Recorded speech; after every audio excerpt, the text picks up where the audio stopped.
এখন তোমরা বলো সুপারস্টার বাংলাদেশে আছে কি নাই? গত মাসের 17 তারিখে কোরবানি ঈদে সারা বাংলাদেশ প্রেক্ষাগৃহে 129টি সিনেমা হলে মুক্তি পায় তুফান সিনেমা। তুফানের সাথে আরও 4টি সিনেমা মুক্তি পায়, তবে ওই সিনেমাগুলো তেমন সুবিধা করতে পারছে না। তুফান সিনেমাটি বাংলাদেশে ব্যাপক সফলতার পর 5 জুলাই মুক্তি পায় ইন্ডিয়াতে, তবে সেখানে তেমন একটা সুবিধা করতে পারেনি সিনেমাটি।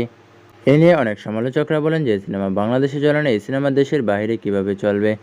তো ঈদে মুক্তি পাওয়া তুফান সহ 4টি সিনেমার 21 দিনের total box office collection, net collection, আয় ব্যয় সম্পর্কে বিস্তারিত জানতে পারবেন।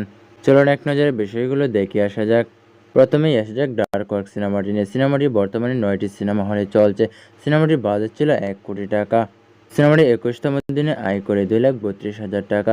21 দিনে সিনেমাটি টোটাল বক্স অফিসে ক্রস কালেকশন করে 27 লাখ টাকা। 21 দিনে সিনেমাটি টোটাল নেট কালেকশন করে 13,95,000 টাকা। এই নেট কালেকশনটাই মূলত সিনেমার মূল ইনকাম, আর বাকি টাকাটা সিনেমার হল মালিকরা পেয়ে থাকে।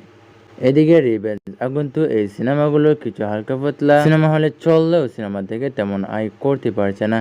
এদিকে পরে রয়েছে ময়ূরকী সিনেমাটি। সিনেমাটির বাজেট ছিল 1 কোটি টাকা। বর্তমানে সিনেমাটি 8টি সিনেমা হলে চলছে। সিনেমাটি 21 দিনের টোটাল বক্স অফিসে ক্রস কালেকশন করে 30 লাখ টাকা। 21 দিনে সিনেমাটির নেট কালেকশন হয় 17 লাখ টাকা। তো এই সিনেমাটি মোটামুটি আয় করতে পেরেছে অন্য সিনেমার তুলনায়, তবে সিনেমাটি কোনো ব্যবসা সফল করতে পারেনি। এদিকে বরাবরের মতো 1 নম্বরে রয়েছে শাকিব খানের তুফান সিনেমাটি। সিনেমাটির বাজেট ছিল 10 কোটি টাকা। সিনেমাটি বর্তমানে দেশ বিদেশে মিলে 143টি সিনেমা হলে চলছে। সিনেমাটি 21তম দিনে বক্স অফিসে ক্রস কালেকশন করে 23,30,000 টাকা। 21 দিনে সিনেমাটি টোটাল বক্স অফিসে ক্রস কালেকশন করে 31 কোটি টাকা। সিনেমাটি 21 দিনে টোটাল বক্স অফিসে নেট কালেকশন করে 17 কোটি টাকা। তাহলে বুঝতেই পারছেন 10 কোটি টাকার সিনেমা হয়ে কিন্তু সিনেমাটি 17 কোটি টাকা আয় করে ফেলেছে।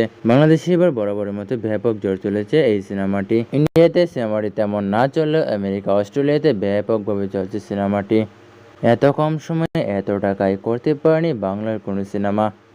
তো আজকে এই পর্যন্তই, দেখা হচ্ছে নতুন কোনো ভিডিও। তখন সবাই ভালো থাকবেন, সুস্থ থাকবেন। চ্যানেলে নতুন হয়ে থাকলে চ্যানেলটাকে সাবস্ক্রাইব করে চ্যানেলের পাশেই থাকবেন। ধন্যবাদ।